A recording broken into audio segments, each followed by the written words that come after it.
tua perspectiva muda quando vemos o mundo com os olhos de Deus.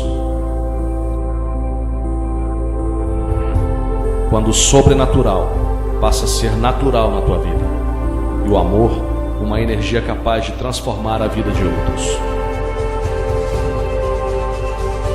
Cremos no único nome que pode nos trazer esperança e salvação. O único que venceu a morte para nos dar a vida para sempre.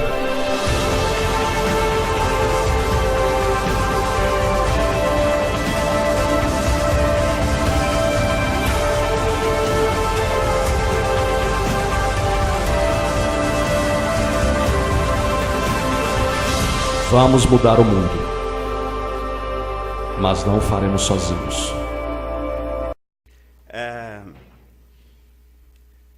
Eu gostaria hoje de propor um tratamento de um texto bíblico para os irmãos, que é um texto fantástico do meu ponto de vista, porque talvez nele a gente consiga perceber a simetria da essência do cristianismo. Então, na realidade, eu vou usar esse texto e vou tentar fazer uma provocação teológica em cima desse texto. Então, eu queria, a partir de agora, convidar os irmãos para abrirem comigo suas Bíblias para o livro de Marcos, Evangelho de Marcos, no capítulo 15. Marcos, capítulo 15. Amém? Todos acharam?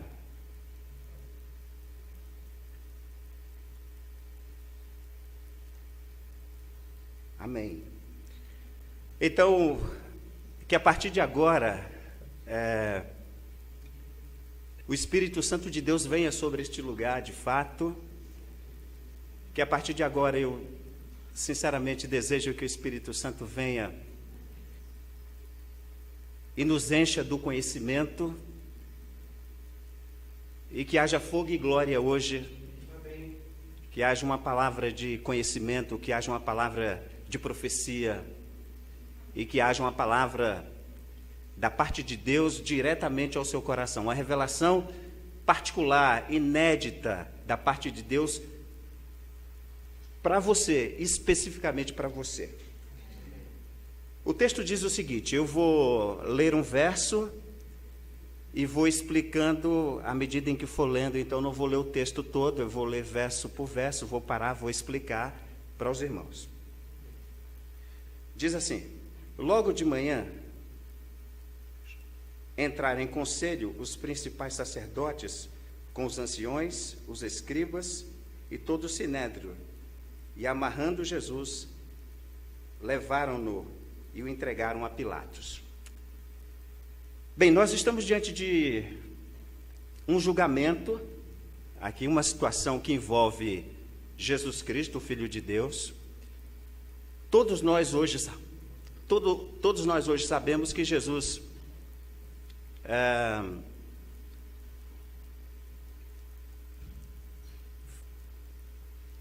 a gente entende que Jesus foi a matriz de toda a criação de Deus. Todos nós sabemos que os mundos existem pelo poder da palavra de Deus. Nada que existe, diz a Bíblia, existe por si próprio, mas existe alguém sustentando todo esse complexo universal, esse complexo cósmico, e esse é Jesus. Ele é o poder de Deus em ação. No texto aqui, nós temos um Jesus absolutamente onipotente. Obrigado.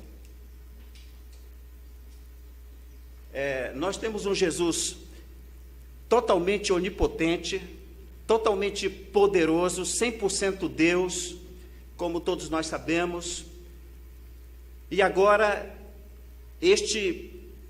esta onipotência de Deus está à mercê de homens, de alguns homens.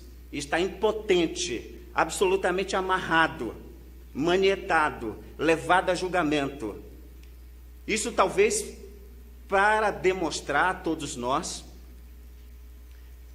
o quanto o amor de Jesus por nós é um amor especial, a tal ponto de abrir mão do seu poder e se submeter a um grupo de homens pecadores, miseráveis, e aqui está o ponto teológico.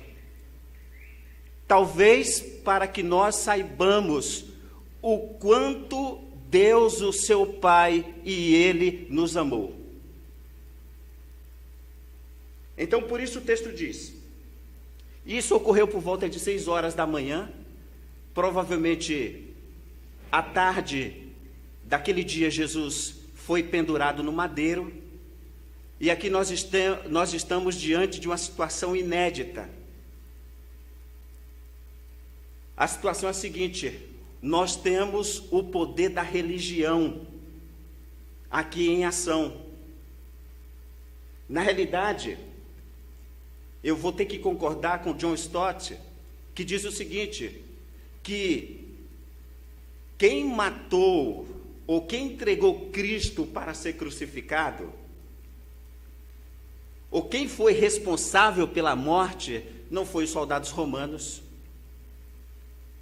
não foi Pôncio Pilatos, talvez não sejamos eu e você, mas aqui é assustador o que eu vou dizer. Aqui nós estamos diante de uma situação em que a religião, os religiosos, estão por trás de uma trama assassina. Nós estamos diante de uma confabulação religiosa que tramaram com detalhes, com riqueza de detalhes, a morte deste homem. Estou falando de um jovem de 33 anos de idade. Jesus só tinha 33 anos de idade. E agora a religião está conspirando contra ele. Vejam os irmãos.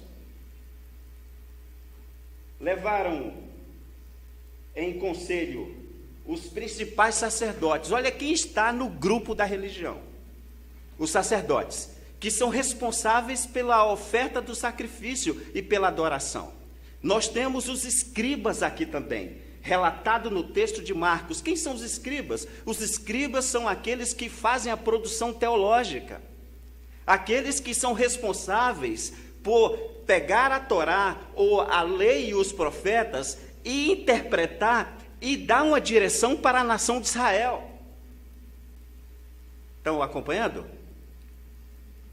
E você tem aqui o sinédrio, ou os anciões, que é a elite religiosa, é um conselho top de gente. E olha quem está por trás da trama assassina do Messias, é esse grupo aqui. E eles fazem o seguinte, eles levam Jesus a Pôncio Pilatos por uma razão muito simples, que todos vocês devem saber. A razão pela qual Jesus é levado a Pôncio Pilatos, governador da Judéia,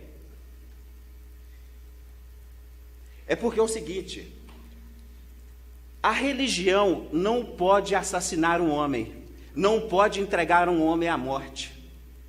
Estão compreendendo? Não tem poder político para assim fazer. Por isso, a elite religiosa se reúne por volta ali de 5 para 6 horas da manhã e decide tomar essa decisão, já que a religião não pode entregar um homem para a morte, já que nem anciões, nem escribas, nem sacerdotes podem fazer, há alguém que pode, o poder político. Então vamos levar Jesus para o poder político, porque o poder político pode resolver essa situação. O importante é que ele morra. Acompanhe comigo. Pilatos, verso 2, o interrogou: és tu o rei dos judeus? Esta questão de Pilatos aqui é absolutamente jocosa. Na realidade, Pilatos está tirando uma onda com Jesus aqui. És tu o rei dos judeus? Ao que Jesus dá uma resposta profundamente lacônica. Não é? Olha só, a resposta que Jesus diz. Dá a Pilatos. Tu o dizes. Tu o dizes. Uma resposta bem lacônica, bem evasiva. Tu o dizes. Uma coisa que me chama a atenção nesse texto em especial é que toda a narrativa de Marcos, o evangelista, coloca Pôncio Pilatos no olho do furacão. Para tomar uma decisão, meus irmãos, que não tem nada a ver com não tem nada a ver com poder político isso aqui. Não tem nada a ver. Olha a situação desse homem, ele está no olho do furacão. E ele tem experiência de governador político. Está compreendendo? Ele tem experiência de governador político. Ele tem olhos de águia. Ele consegue enxergar o que aquele sacerdote... Irmãos, o que eu vou dizer aqui é trágico. Me perdoe, vou ter que dizer isso aqui. Os sacerdotes, escribas e fariseus queriam subestimar a capacidade política de Pôncio Pilatos. Não se dá para subestimar a capacidade política desse homem, porque ele enxerga além. E os sacerdotes entenderam que não haveria uma exposição da intenção por trás desse intento, captado pela mente de Pôncio Pilatos. Eles acharam que Pôncio Pilatos... eles subestimaram muito a capacidade de Pôncio Pilatos. Porque toda a narração vai dizer que há uma intenção de Pôncio Pilatos deliberadamente em soltar Jesus. Ele faz o possível e impossível para tentar soltar aquele homem, porque ele vê em Jesus inocência. Ele vê em Jesus inocência. Ele não vê em Jesus um senso de culpa. Ele olha para Jesus e vê um homem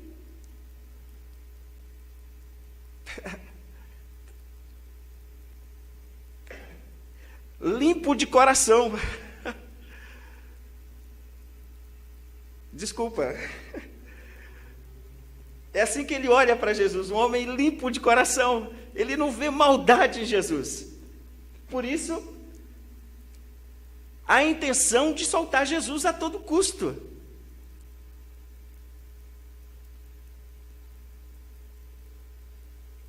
Agora veja só a atitude de Jesus nesse texto. Vou ter que citar o apóstolo Paulo, porque não dá. Não dá. Eu sou extremamente paulinista. Mas olha só a capacidade do apóstolo. Santo homem, quando eu chegar no céu, depois de Jesus, a primeira pessoa que eu quero ver é Paulo. Ele diz que ele foi entregue como ovelha muda ao matadouro. Ele foi levado como ovelha muda ao matadouro e não abriu a sua boca. Irmãos, o que Paulo discerniu em Romanos 8 está acontecendo agora em Marcos 15. Jesus foi levado como ovelha muda, ele não esboçou nenhuma reação, porque você concorda comigo, que se é instinto humano, se você é acusado de alguma coisa, você vai querer se defender, não vai? É instinto. Mas olha, Jesus, eu vejo duas saídas aqui. Desculpe, isso aqui é uma exposição, eu estou tentando fazer aqui uma exposição teológica. Mas é o seguinte, Jesus ele pensa o seguinte, duas razões principais aqui no texto. Eu não vou me defender porque Não há o que falar diante dessa situação. O que eu falar é aquilo que a máxima advocatícia diz, né? Quando o policial te prende, olha, o senhor tem direito de ficar calado, porque tudo que disseres pode e será usado contra você. Então, Jesus, então, ele se cala diante dessa situação, porque ele sabe que não há o que fazer, não há o que ele pudesse fazer para poder se defender. Segunda razão, porque Jesus não se defende, está no Getsemane. Vocês sabem que Getsemane quer dizer lagar de azeite. Ali, literalmente, Jesus foi pisado, moído. E nota a oração que Jesus Cristo faz. Quando ele chega no Getsemane, ele diz o seguinte para o Pai: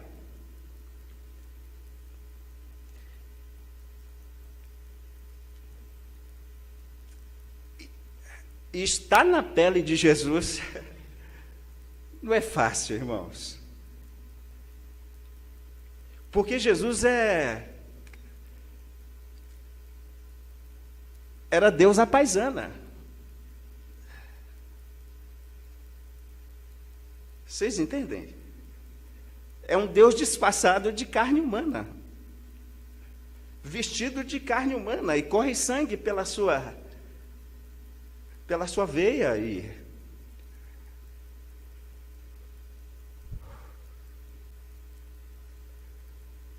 Então, a oração dele expressa a agonia. Porque ele vai dizer o seguinte: Pai, se possível, passa de mim esse cálice. Se possível. Mas, todavia, não seja como eu quero, mas como tu queres. Olha a submissão desse Messias, em prol de uma causa que já estava previamente. Quem está estudando a epístola de Efésios comigo lá na comunidade sabe que previamente na eternidade isso já estava determinado. Mas uma coisa é a teoria. Teoricamente o plano estava arranjado. Agora Jesus, vivendo aquela situação, olha o que leva ele a fazer essa oração. Desculpa, eu nunca mencionei isso, nem lá, mas interessante. Ali no Getsemane, ele mostra o quanto ele é absolutamente 100% homem.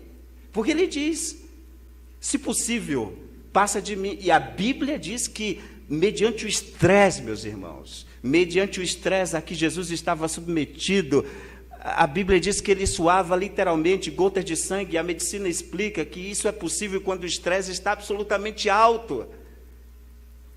Mas aí tem uma resposta de Deus nessa oração. A resposta de Deus é a seguinte: meu filho, eu aqui estou pensando, não tem como salvar. Desculpa, eu sou extremamente paulinista. Não tem como salvar. Não tem como salvar a igreja que eu dei para você, se não for pela sua morte. Não é possível redimir a igreja. Não é possível fazer da prostituta a igreja. Não é possível fazer do menino de rua a igreja. Não é possível fazer do andarilho a igreja. Não é possível fazer do homem da alta sociedade a igreja, do pobre a igreja, de transformá-lo em igreja, se não for pela sua morte. Não tem como ser projeto igreja se não for por essa etapa.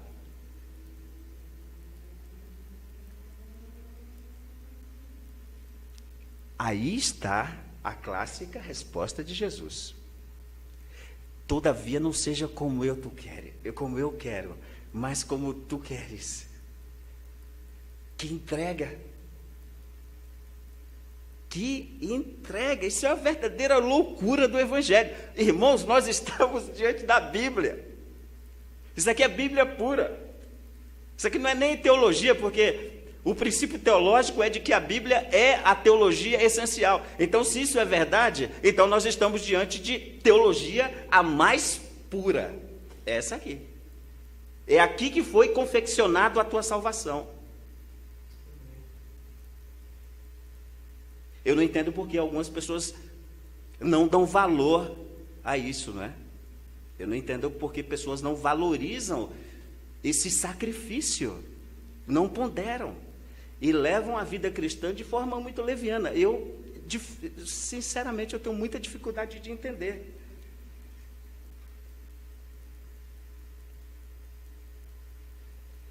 Por que Pilatos não queria se envolver com Jesus?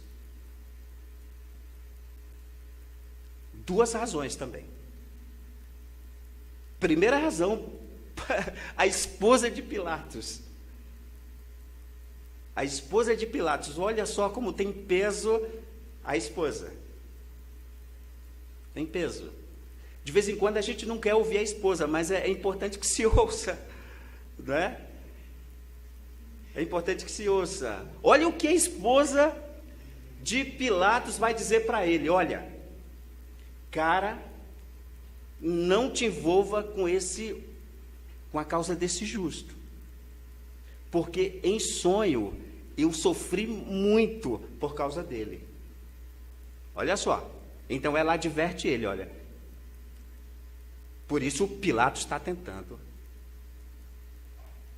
salvar Jesus de tudo quanto é jeito. Segunda razão pela qual Pilatos tenta salvar a Cristo. Eu acho que essa segunda tentativa dele é porque ele vê em Jesus uma coisa que talvez ninguém tenha visto. Ele tinha convicção de que aquele homem era o homem-Deus. Porque olha só o que Jesus Cristo fazia. Jesus Cristo, gente, com 30 anos de idade, Jesus se tornou um ícone em Israel. Se tornou famoso. A música do Antônio Marcos, O Homem de Nazaré, é uma música que eu gosto muito, relata sobre isso, que em toda a sua vida ele foi doutor e ele não cursou nenhuma faculdade.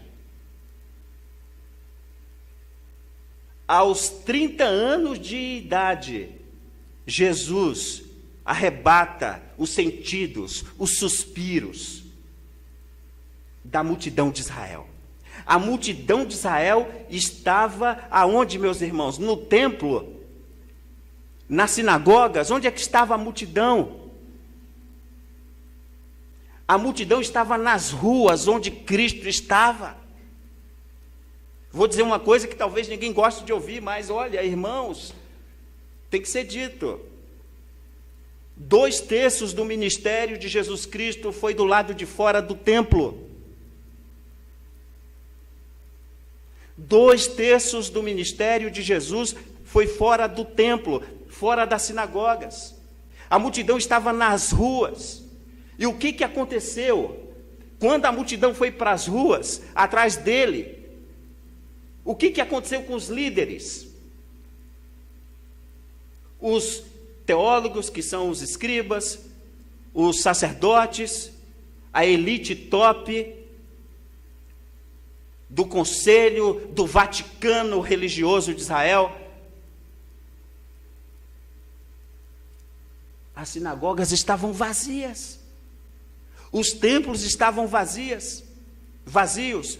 E Pilatos percebeu que esse homem aqui, de quem vos falo hoje de manhã, ele ensinava como quem autoridade. E provavelmente Pilatos percebeu que aqueles religiosos não deixavam os outros entrar no reino dos céus e nem eles mesmos entravam. A leitura que Pilatos faz da vida de Jesus é absolutamente essencial, porque aos 30 e poucos anos de idade, Jesus batia nesses canalhas de manhã, tarde e de noite.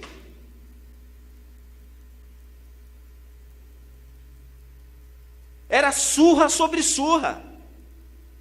Não é à toa que agora eles estão reunidos diante de Pilatos e querendo que Pilatos, a qualquer custo, entregue Jesus para ser crucificado. Por essa razão, Pilatos recua. Mas eu vou lhe dizer uma coisa.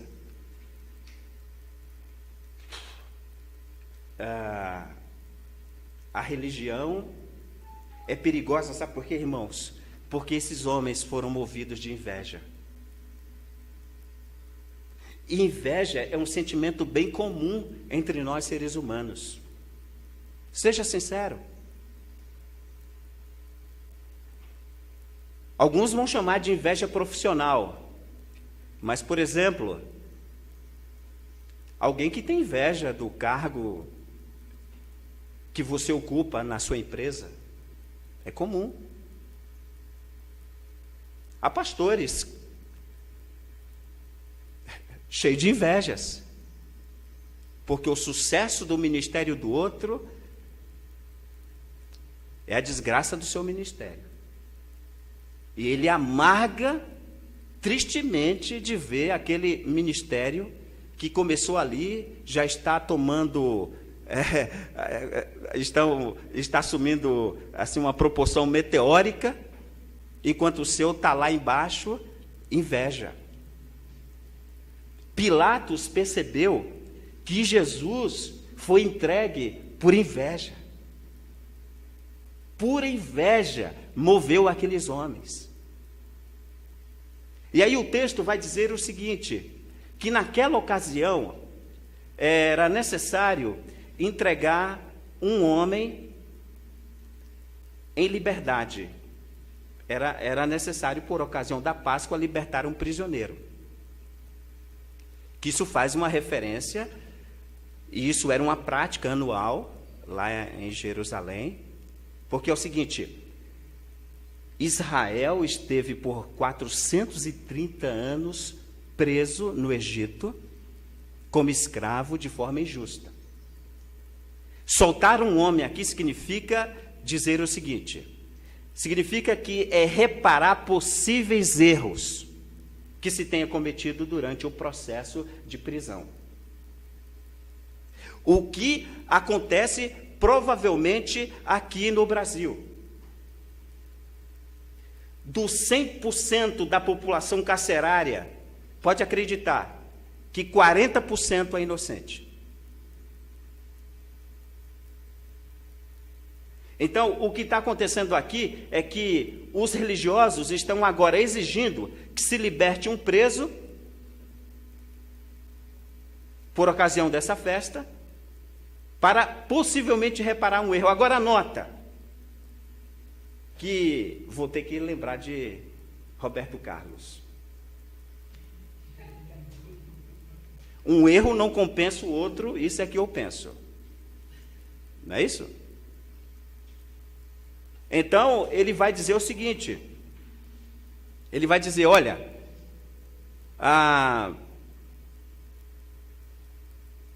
solta Barrabás. Barrabás não era um erro a ser reparado. O texto vai dizer, Barrabás não era um erro a ser reparado. Barrabás foi acusado de tudo que Jesus foi acusado. Só que Jesus não fez nada do que foi dito. Está entendendo o mistério? Barrabás, sim, é acusado de sedição, de amotinamento. Ele era um manifestante político contra o Império Romano. E por uma ocasião de suas manifestações, segurando algum cartaz, alguém chegou lá e tentou parar a manifestação. E o que aconteceu? Houve um homicídio. Por essa razão, Barrabás está preso. Agora, olha só. Tem Barrabás e tem Jesus. E o que acontece agora? A multidão Irmãos, eu vou... Olhem todos vocês para mim. O que leva uma multidão a pedir que solte Barrabás e crucifica o Cristo?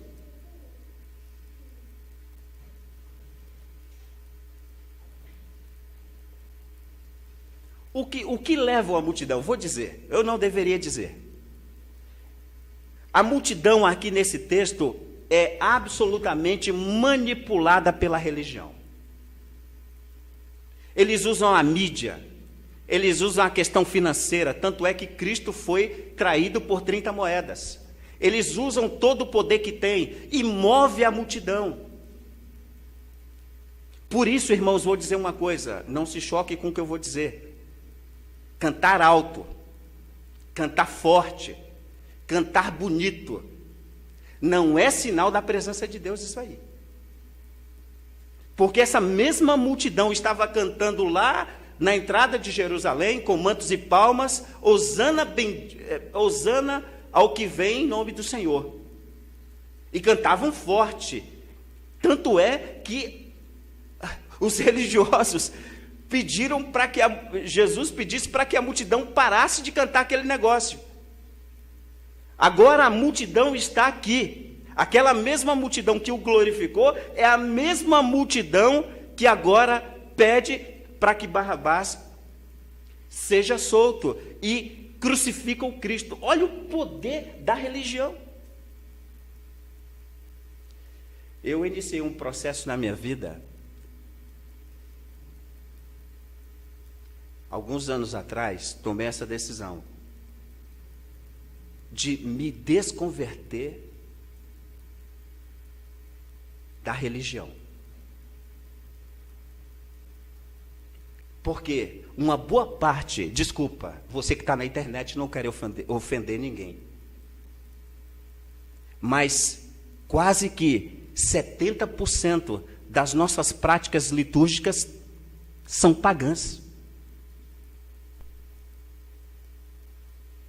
O culto evangélico é um culto eivado de paganismo. Mas quando você lê a Bíblia, quando o Espírito Santo de Deus te conduz às Escrituras, ele vai te levar a entender essas coisas e vai livrar você dessa praga religiosa, porque eu estou mostrando hoje aqui aos irmãos o quanto a religião influenciou na crucificação de Cristo.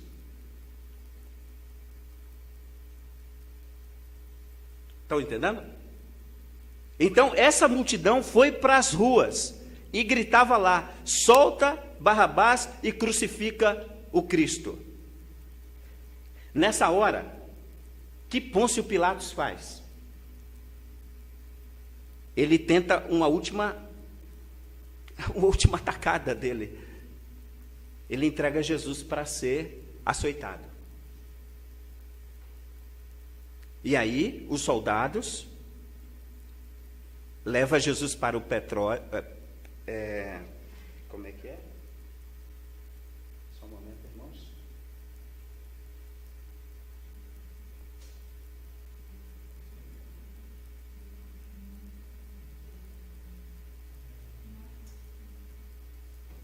Ok.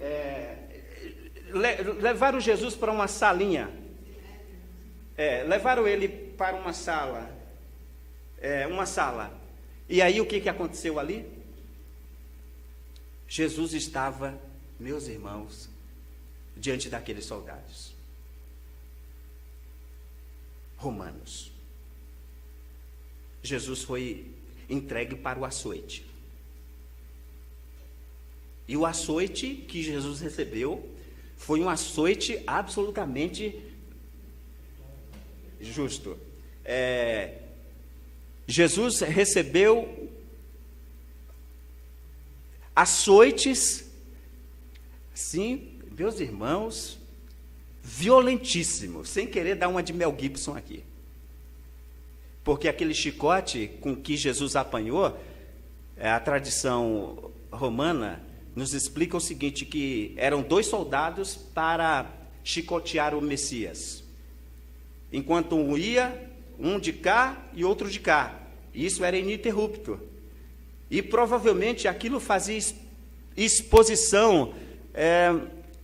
A gente não sabe se os ossos de Jesus ficou exposto devido à sessão de pancadaria que ele sofreu. Depois disso, os soldados que estão batendo nele colocam um manto vermelho, que é o símbolo da realeza. E vocês sabem que toda a realeza, todo rei precisa de uma coroa. E agora, meus irmãos, Jesus está diante da PM. Verdade. Jesus está diante da polícia militar.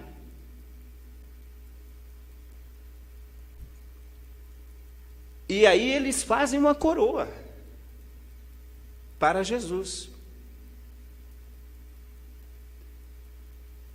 E coloca a coroa na cabeça de Jesus. E com caniço eles batiam. Significa dizer o seguinte, meus irmãos, que aqueles espinhos entraram literalmente na fronte de Jesus. Agora nós temos um Jesus de 33 anos de idade, um rapaz jovem, cheio de hematomas. Jim Swaggart, um televangelista, uma vez afirmou em uma de suas pregações que provavelmente a sua cabeça dobrou de tamanho devido à sessão de pancadaria que ele sofreu. E ali Jesus recebe um batismo, meus irmãos, Jesus recebe um batismo muito estranho. O batismo da dor extrema e suprema, e ele é batizado com cuspe dos soldados. Olha o texto, vai dizer que os soldados cuspiram nele. Olha o batismo que ele foi submetido.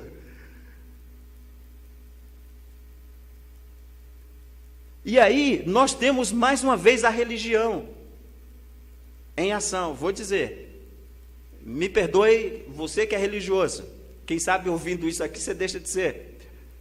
A Bíblia diz, o texto de Marcos diz que quando os soldados o batizaram com batismo de cuspe, eles ajoelharam e adoraram a Jesus. Irmãos, adoração falsa. Porque se eles tivessem adorado a Jesus de fato e de verdade, eles não fariam o que fizeram. Mas a religião nos conduz a uma adoração falsa.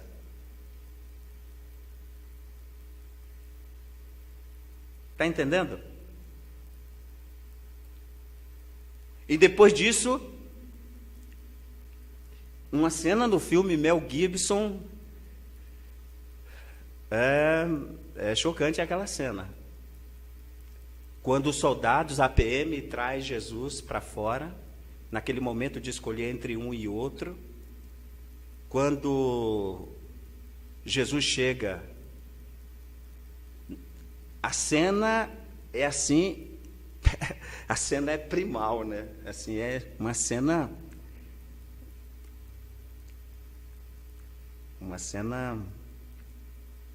linda, porque quando Jesus chega e está a multidão aqui no pátio, Pilatos não está sabendo da sessão de tortura que Jesus foi submetido. Quando Jesus então chega com aquele manto, a cena mostra Pilatos chocado com o que ele vê. Um homem absolutamente, como diz o profeta Isaías,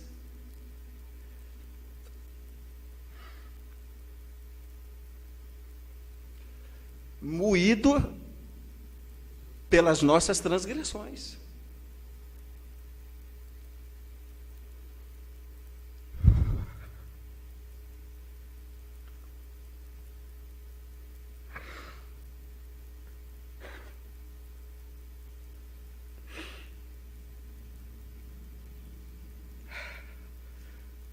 O profeta vai dizer que o castigo que nos traz a paz estava sobre ele e sobre suas machucaduras fomos sarados.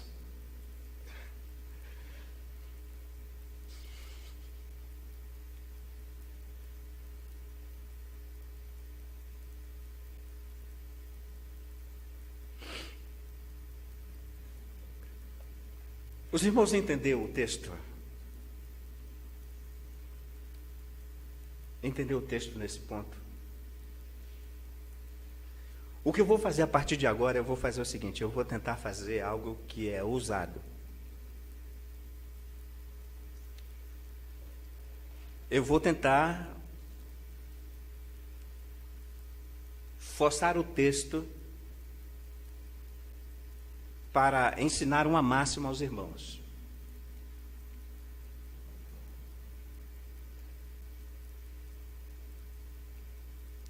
Porque não basta a gente entender isso aqui e isso ficar apenas numa exposição teórica, né? Mas eu quero tentar mostrar aqui um lado prático para os irmãos. Eu quero ler 2 escrituras que eu trouxe hoje. Eu trouxe 3 escrituras. A primeira é o texto de Marcos. A segunda escritura é Mateus capítulo 7. Eu vou pedir que você vá a Mateus capítulo 7.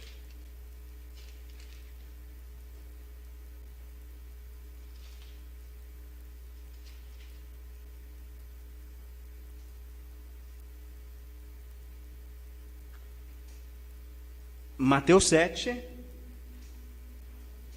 verso 22.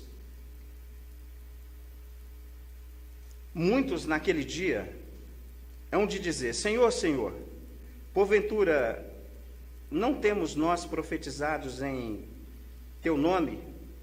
E em Teu nome não expelimos demônios? E em Teu nome não fizemos muitos milagres? Então, lhes direi explicitamente. Aqui quem está falando é Jesus. Ele diz o seguinte: apartai-vos de mim,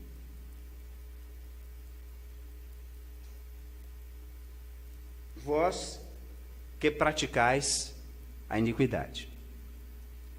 Os irmãos lembram que no Getsêmani eu disse que Jesus ouviu do Pai a seguinte resposta: não é possível salvar a igreja se não for por intermédio da sua expiação, da sua morte. Aqui nós temos uma igreja. E pasme os senhores, nós estamos diante de uma igreja religiosa. Vou dizer de novo. Esse texto de Mateus, capítulo 7, que eu li, é o perfil de uma igreja religiosa. E aqui está profetizado qual será o fim dessa igreja religiosa. A igreja religiosa ouvirá de Jesus o seguinte: apartai-vos de mim, vós que praticais a iniquidade. Olha o contra-argumento. O contra-argumento da igreja religiosa aqui é: espera aí, Senhor, mas nós fizemos milagres em Teu nome, nós expulsamos demônios em Teu nome. Olha o que os religiosos estão dizendo a Jesus. Eles vão tentar vencer Jesus pelo argumento das suas práticas. E olha o que Jesus diz: apartai-vos de mim, vós que praticais a iniquidade, porque eu não vos conheço. Quer dizer, há uma igreja que faz tudo isso e é anônima para Jesus. Jesus não tem o menor conhecimento deles. Há pastores neste país que pregam o evangelho merchan, o evangelho abaciada, me desculpa, um evangelho promocional, um evangelho na bacia das almas, E esses caras, eles fazem tudo isso aqui. Eles curam, eles profetizam, eles expelem demônio. Meus irmãos, tem uma igreja aqui nesse país que... Bem, deixa para lá. Você sabe que nós já somos detonados. Ser humano, olhem para mim, olhem para mim, olhem para mim. Nós, seres humanos, já somos detonados. Nós já somos massacrados por estarmos aqui, vivendo nessas condições. O ser humano é aflito, aflito de alma, aflito de espírito. E aí esses caras vão à igreja e se manifestam lá o demônio. Já viram isso? E aquele homem passa a ser espetáculo televisivo. Aquele endemoniado, meus irmãos, passa a ser espetáculo televisivo, porque o pregador se diverte com aquela situação e diz para ele, mão para trás, e o cara fica ali, e ele fica pregando, e ele fica pregando, e fica dando comandos àquele homem que já está em densas trevas, e agora ainda tem mais essa exposição pública. Irmãos, essa igreja não merece ser chamada de igreja, porque o ser humano, por mais terrível que seja o seu estado, eu tenho que dizer isso hoje de manhã, nós somos a imagem e semelhança de Deus. Olha o que a religião faz do endemoniado um espetáculo. Ao invés de chegar e expulsar o cara, o demônio de uma vez, para libertar aquele homem, eles prolongam por 40 minutos o endemoniado no palco, na cena principal.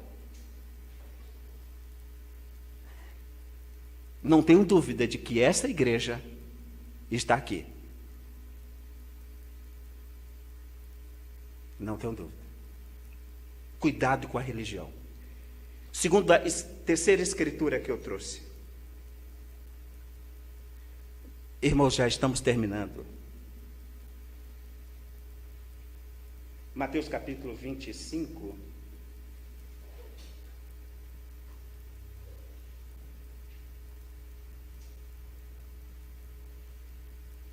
Verso 34, diz o seguinte, abre aspas, quem disse isso aqui foi Jesus. Então dirá o rei aos que estiverem à sua direita, vinde benditos de meu Pai, entrai na posse do reino, que está preparado desde a fundação do mundo, porque tive fome e me deste de comer, tive sede e me deste de beber. Era forasteiro e me hospedastes. Estava nu e me vestistes. Enfermo e me visitastes. Preso e foste me ver. Irmãos, olhem todos vocês para mim. Aqui, nesse ponto do texto, nós estamos diante da igreja verdadeira. Esse texto que eu li é o perfil da igreja verdadeira. E olha o que vai acontecer com essa igreja. Olha o que a igreja... Lembra que a primeira igreja religiosa contra-argumenta. Nós fizemos isso e fizemos aquilo. Em teu nome fizemos isso e fizemos aquilo outro. Agora, olha a igreja... Irmãos, olhem para mim, olhem para mim. Meus queridos, nós estamos diante da mais pura teologia. Olha o que o texto vai dizer. É brilhante o texto. Então, perguntarão os justos: Senhor, quando foi que isso aconteceu? Senhor, quando foi que isso aconteceu? A igreja verdadeira, ela está imiscuída no meio dessa igreja falsa. Porque quando a igreja verdadeira chegar lá, olha o que ela vai dizer. Mas quando foi que aconteceu isso? Olha o que Jesus vai dizer. Irmãos, eu espero que o que eu vou dizer agora possa nortear o ministério Sabaó no Brasil, na Itália e onde o ministério Sabaó estiver. Que o nosso ministério possa ser pautado por estas coisas aqui que o Senhor Jesus pontua. Vamos lá.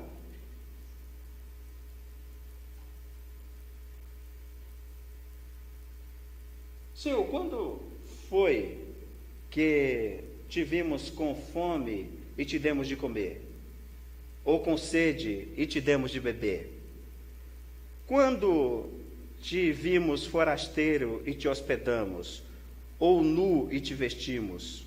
Ou quando te vimos enfermo ou preso e fomos te visitar?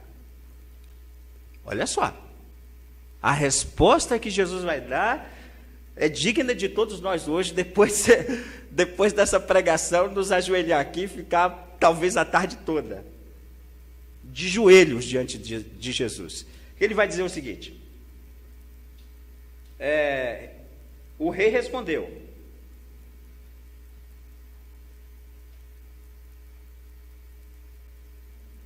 é o 49, não é? É o 40.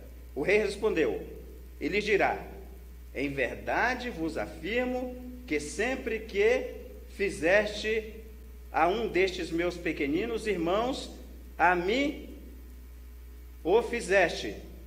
Então o rei dirá também aos que estiverem à esquerda, que é aquele grupo. Meus irmãos, vocês entenderam? A igreja verdadeira, ela vai ficar perplexa naquele dia. Ela vai ficar boquiaberta com o bem-vindo que Cristo vai dar a eles. E eles vão questionar a Jesus. Por quê? Quando foi que isso aconteceu? Meus irmãos, talvez o que vocês viram aqui quando vocês vestiram o mendigo, quando vocês foram ao hospital orar, quando você foi ao presídio visitar. Olha o que Jesus está dizendo que é uma prática cristã, essencialmente cristã. São estas boas obras que a igreja de Jesus foi salva para realizar. Ela não realiza, deixa eu explicar, ela não realiza isso aqui para ser salva. Ela é salva, por isso ela realiza isso aqui. É diferente. Porque nós não somos salvos pelas obras. O apóstolo Paulo vai dizer: pela graça sois salvos por meio da fé. E isto não vem de vós, é dom de Deus, não vem de obras para que ninguém se glorie. Então nós não podemos usar isto aqui, como os espíritas fazem, para adquirir o céu. Nós fomos salvos como igreja para fazer isso aqui. Se nós não estivermos dentro desse métier, dentro desse contexto, dentro desse nicho estabelecido pelo Messias, então provavelmente a igreja está fora do seu padrão, está fora do trilho. E aí nós precisamos retornar. Porque precisamos estar com os miseráveis. Os miseráveis que eu falo não são os miseráveis, absolutamente miseráveis, aqueles de economia zero, absolutamente à esquerda, mas o rico também, que não tem Jesus, ele também é um miserável. Miserável aqui é no contexto teológico. Que Deus nos ajude. Oro a Deus mesmo, do fundo do meu coração. Quando a pastora pediu ontem para trazer essa reflexão ontem à noite, eu não dormi à noite. Pensando, e ela disse-me claramente: olha, pastor, traga uma palavra que seja para a igreja.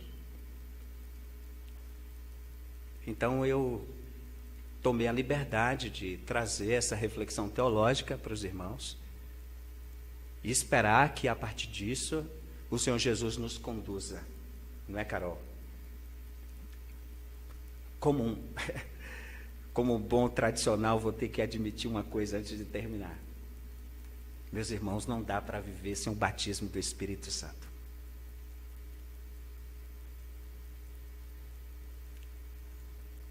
Não dá para viver sem o batismo do Espírito Santo. Não dá para não ter o fogo pentecostal. Diante do que a gente viu aqui, não dá para a gente negar que nós precisamos absolutamente do fogo pentecostal. Então, que o Espírito Santo hoje à noite, hoje de manhã, venha e nos provoque aqui um abalo sistêmico para a glória dele.